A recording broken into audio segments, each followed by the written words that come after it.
Résistance, force armée citoyenne, liberté.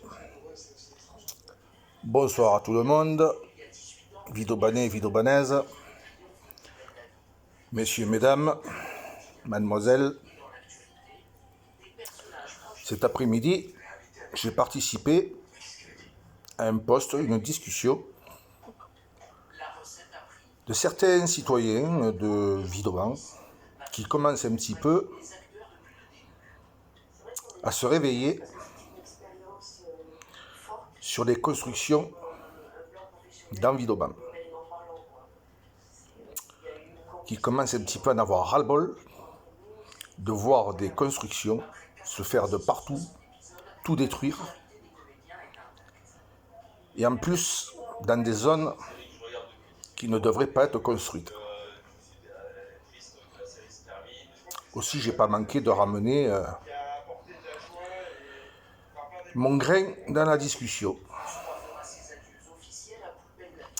Parce que je sais pas. Moi, il y a des choses qui m'étonnent un petit peu. Je dirais pas où, dans Vidoban. J'ai des amis un petit peu, heureusement.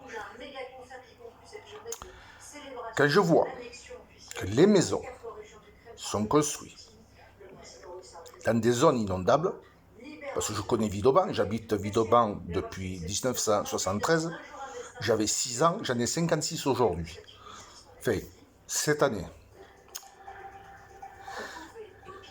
Et ces maisons, en zone inondable, qui ont été construites, n'ont même pas de vide sanitaire. Elles sont construites à même 20 cm au-dessus du sol. Alors moi, je me demande quel est l'architecte qui a donné l'autorisation de viabiliser ces terrains et qui a délivré les permis de construire. Moi, j'aimerais bien les avoir en face, ces gens-là. Comment se fait-il que ces terrains-là ont été autorisés à être construits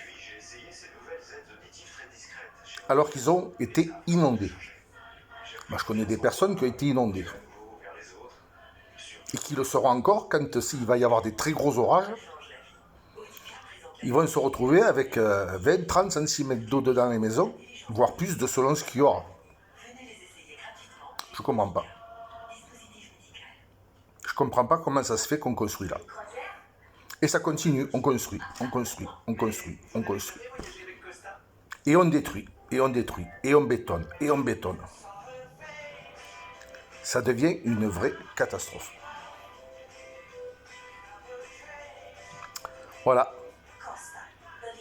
C'est comme quand on nous parle de logements sociaux à Vidoban. Quand je pense, je connais quelqu'un, je ne dirais pas encore qui c'est, un TE, donc cuisine, kitchenette, attention, une chambre, WC et salle de bain, plus de 500 €. Plus chauffage électrique, puisque on a pris maintenant la mode de tout mettre électrique, plutôt que de faire des chauffages collectifs avec des chaudières au gaz, que ça chauffe beaucoup mieux avec des radiateurs avec de la circulation d'eau. Voilà. Alors quand on me dit à moi, social, moi je paye moins cher où je suis, c'est pas du social. J'ai une chambre, j'ai une cuisine et j'ai la salle à manger. Et je paye pas 500 €. Je paye 416 et quelques. Voilà. Et puis si vous observez bien, moi j'observe parce que j'ai des yeux.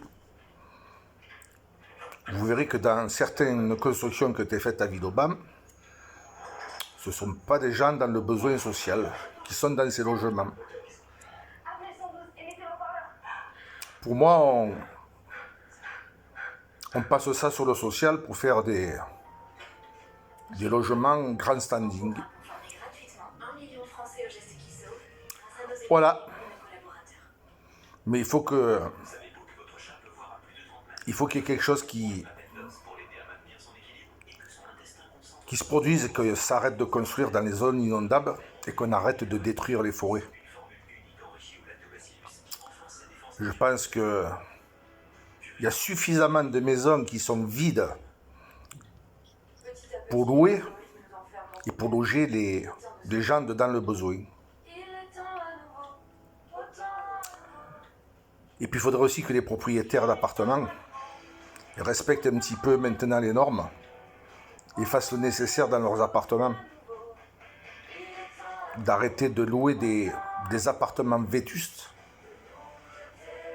qui ne sont même pas aux normes à des prix astronomiques.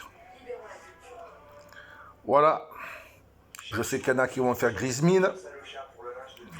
Je sais qu'il y en a qui vont se sentir visés. Mais la vérité, quelquefois, elle mérite d'être dite. Parce que demain, dans quelques années, quand il n'y aura plus de forêt, déjà que les catastrophes sont nombreuses, il y en aura encore plus de catastrophes.